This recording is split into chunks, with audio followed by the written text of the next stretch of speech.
Human health and diseases chapter class 12th NCERT मध्ये वॅक्सिनेशनची एक concept आलेली आहे. ठीक आहे, वर्ड काय घेतोय बेटा? That is the vaccination. वॅक्सिनेशनशी रिलेटेड काय काय गोष्टी आहेत आणि हे नेमकं वॅक्सिनेशन असतं काय हे आपल्याला माहीत करून घेणं फार गरजेचं आहे. वॅक्सिनेशनची जी कन्सेप्ट आहे ना बेटा, तर ती फार इझी अशी कन्सेप्ट आहे आणि ऑफकोर्स जसं मी नेहमी बोलत असते की बायोच्या कन्सेप्टला एक स्टोरीसारखं तुम्हाला समजून घ्यायचं आहे. सेम तसंच आहे. तर वॅक्सिनेशन एक्झॅक्टली आहे काय तर ते समजून घेऊ. सगळ्यात पहिले एक वर्ड लक्षात घ्या बेटा की लास्टला वर्ड काय आलेला आहे, सफिक्स काय आलाय? शन. That is what? TION. TION whenever it comes as suffix, कुठल्याही वर्ड मध्ये आलं तर इट मीन्स व्हॉट बेटा? It is a process. Okay, it is what? A process. So शन आलं म्हणजे ती काय झाली? प्रोसेस आहे. सो वॅक्सिनेशन आहे काय? तर vaccination it is a process in which we are giving vaccines to a person. Right. So ते एक झालंय. वेल, वॅक्सिनेशनशी रिलेटेड ज्यावेळेस स्टुडंट्स आहे ना तर MCQ सॉल्व्ह करतात तर त्यावेळेस जर समजा त्यांच्यासमोर इम्युनायझेशन वर्ड आला तर त्यांना ते कळतच नाही की अरे इम्युनायझेशन आहे काय. बाळांनो, वॅक्सिनेशन म्हणजेच काय असणार आहे? पहिला पॉईंट हा. सो वॅक्सिनेशन म्हणजेच काय असणार आहे? That is immunisation. So immunisation, vaccination दोघांचे कन्सेप्ट काय असणार आहे? तर सेम असतील. ठीक आहे. त्यानंतर नेक्स्ट थिंग इट इज की ही जी वॅक्सिनेशन प्रोसेस आहे, वॅक्सिनशी रिलेटेड बेटा जे नॉन मेडिकोज आहे किंवा जे बायोचे स्टुडंट्स नाही आहे त्यांना सुद्धा वॅक्सिन्स हे नाव त्यांनी ऐकलेलं असतं. त्यांना थोडंफार तरी माहीत असतं की एक्झॅक्टली वॅक्सिन्स आहेत काय, है ना. बिकॉज आपण जेव्हा लहान असतो तर लहान वयापासून आपण खूप सारे वॅक्सिन्स घेत असतो. आणि खूप महत्त्वाचं म्हणजे ज्यावेळेस आपला आता एक पॅन्डेमिक आलं होतं दॅट इज कोविड बेटा और कोरोना व्हायरसशी रिलेटेड होतं, तर त्यावेळेस आपण काय केलं होतं? आपण वॅक्सिन्स घेतले होते, हे की नाही. सो वॅक्सिनशी रिलेटेड म्हणजे जे नाव आहे हे तरी ॲटलिस्ट सगळ्यांनी ऐकलेलं असणार आहे. आता बेटा खूप सिंपल पद्धतीत सांगते मी. वॅक्सिनेशनची जी कन्सेप्ट आहे तर ही बेस्ड आहे आपल्या इम्युन सिस्टीमच्या 2 कॅरेक्टरिस्टिक्सवरती. जर तुम्ही आधीचा माझा व्हिडिओ बघितला असेल तर त्याच्यामध्ये आपण घेतलेलं आहे की what exactly are the characteristics of our immune system. Right बेटा. सो आपल्या इम्युन सिस्टीमच्या बेसिकली 2 कॅरेक्टरिस्टिक्स आहेत. एक काय कन्सेप्ट असणार आहे की अरे our immune system it can differentiate. Okay, so it can what बेटा? डिफरन्शिएट. ठीक आहे, differentiate between whom? Between self. Okay, between self and what बेटा? That is non self. म्हणजे काय बेटा? जे सेल्फ स्वतःचे सेल्स आहेत है ना, स्वतःचे असणारे, आणि जे नॉन सेल्फ आहे म्हणजे जे फॉरेन ऑब्जेक्ट्स असतील, फॉरेन बॉडीज असतील, तर त्यांना आपली इम्युन सिस्टीम काय करू शकते? तर डिफरन्शिएट करते. Okay, so this is one concept. Second point it is बेटा, let me change the colour.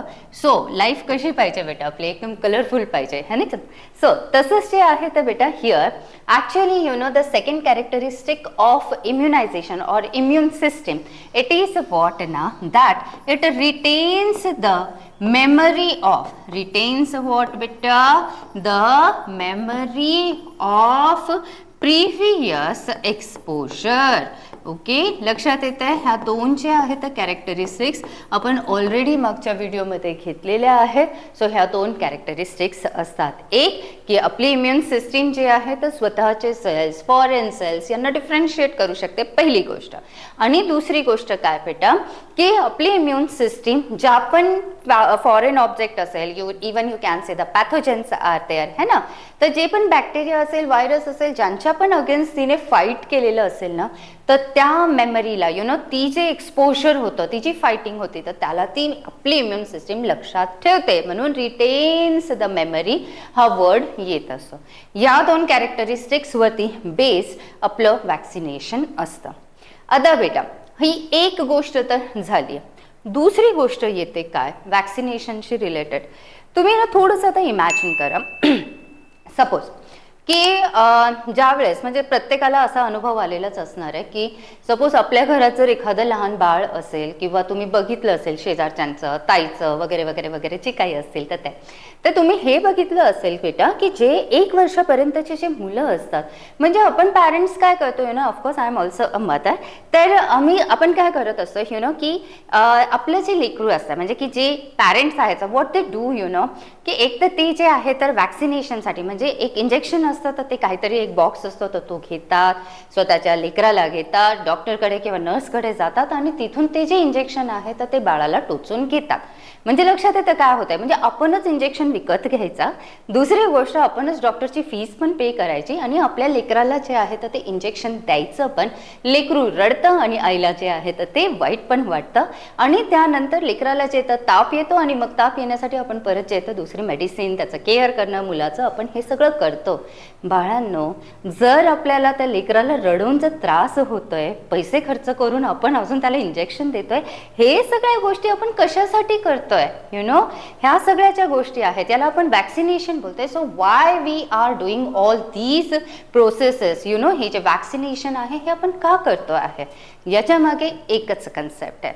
Concept अशी आहे बेटा की म्हणजे त्याला आपण बोलतो ना, एकच एम आहे ॲक्च्युली पॅरेंट्सचं पण त्याच्या मागे, की आपण आपल्या लेकराला यु नो की ते जे छोटंसं बाळ असणार आहे तर त्याला आपण ना त्याच्या इम्युन सिस्टीमला ओळख करून देतोय की बाळांनो ह्या टाईपचा म्हणजे ज्या टाईपच्या वॅक्सिन तुम्ही घेतलेलं असणार आहे ह्या टाईपचा मायक्रोब जो आहे तुझ्या पुढच्या लाईफमध्ये खरंचा येईल, जो स्ट्रॉंगर असेल आणि तो तुला इन्फेक्ट करेल, तर पुढे जाऊन जे आहे तर ते इन्फेक्शन तू आजारी नको पडायला.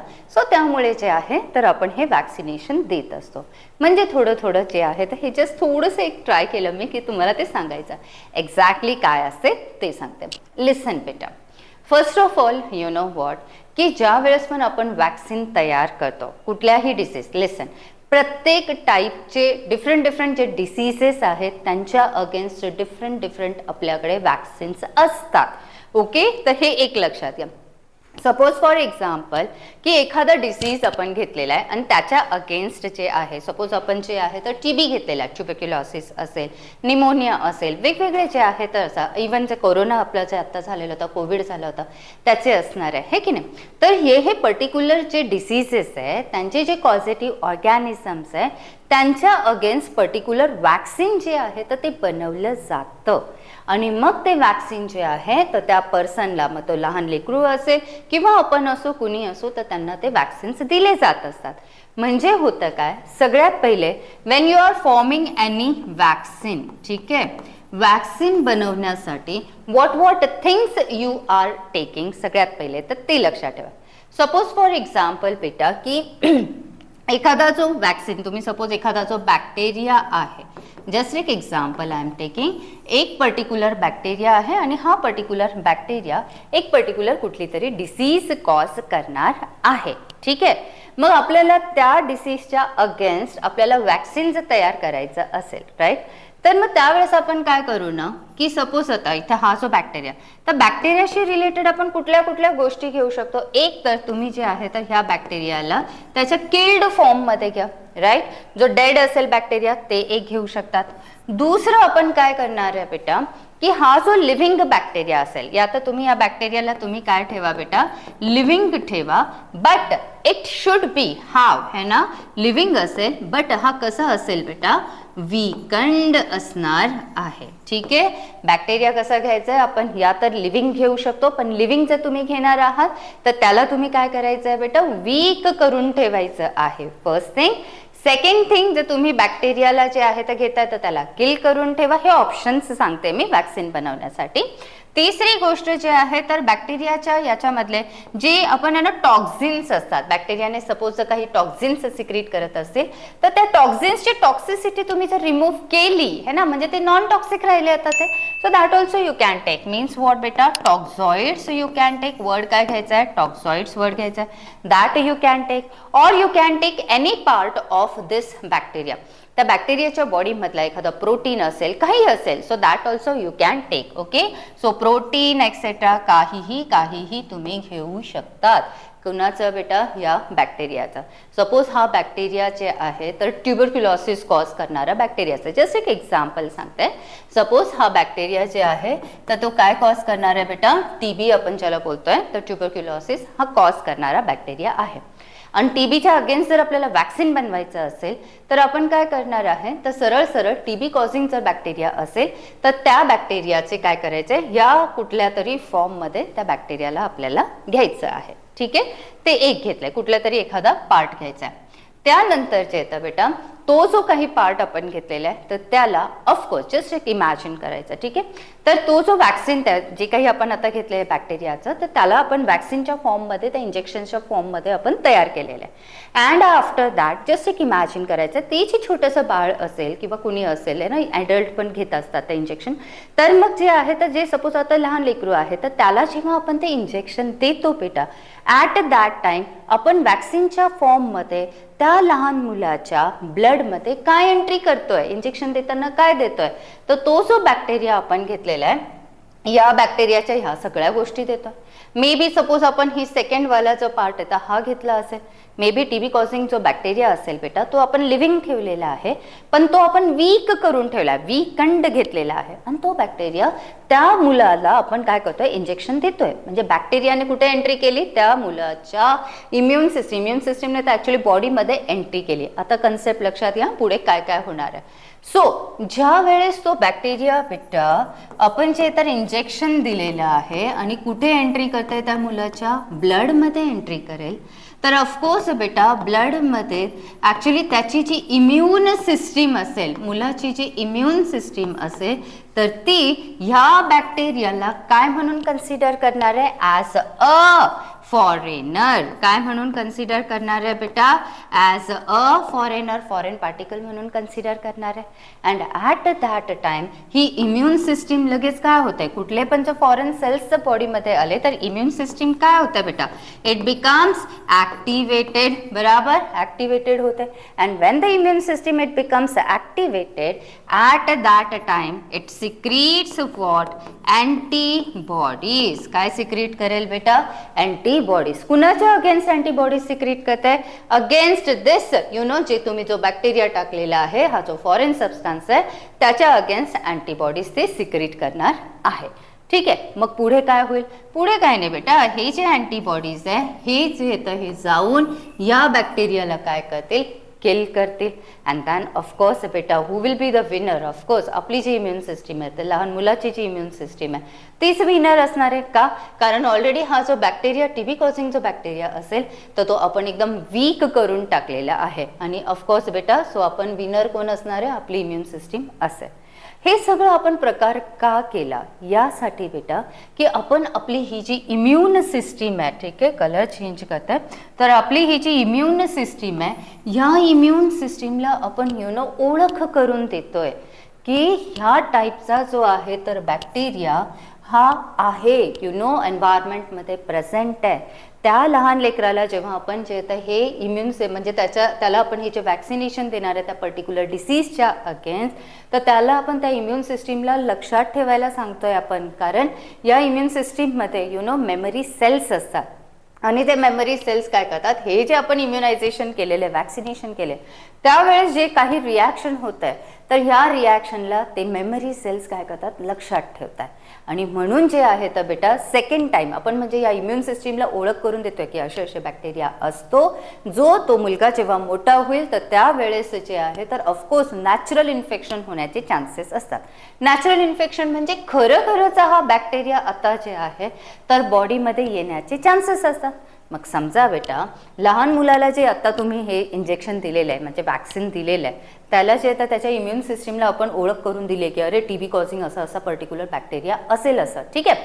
आणि जे आहे तर ती ओळख करून दिली आहे, त्याच्याकडे मग आता इम्युन सिस्टीमकडे कोण आहेत बेटा, मेमरी सेल्स आहेत, राईट. तर मेमरी सेल्सने ह्या बॅक्टेरियाला काय केलेलं आहे, लक्षात ठेवलेलं आहे. ओके, आता हा मुलगा ज्या वेळेस मोठा होतो तर है ना, जेव्हा तो मोठा होतो ॲट दॅट टाइम ज्यावेळेस खरंचा टीबी कॉझिंग बॅक्टेरिया या मुलाला इन्फेक्ट करेल, त्यावेळेस काय होईल बेटा, तुम्ही त्याला काय बोलणार आहे, सेकंड एक्सपोजर. ते काय असणार आहे बेटा, it will be the second exposure. Second exposure का? कारण फर्स्ट एक्सपोजर कधी कन्सिडर केलंय आपण? जेव्हा वॅक्सिनेशन दिलं होतं. मग ज्या वेळेस हा मुलगा मोठा होतो आणि सेकंड टाइम जे आहे यु नो ज्यावेळेस खरोखरच इन्फेक्शन होईल तर त्यावेळेस त्याला तुम्ही काय बोलणार आहे? Second exposure.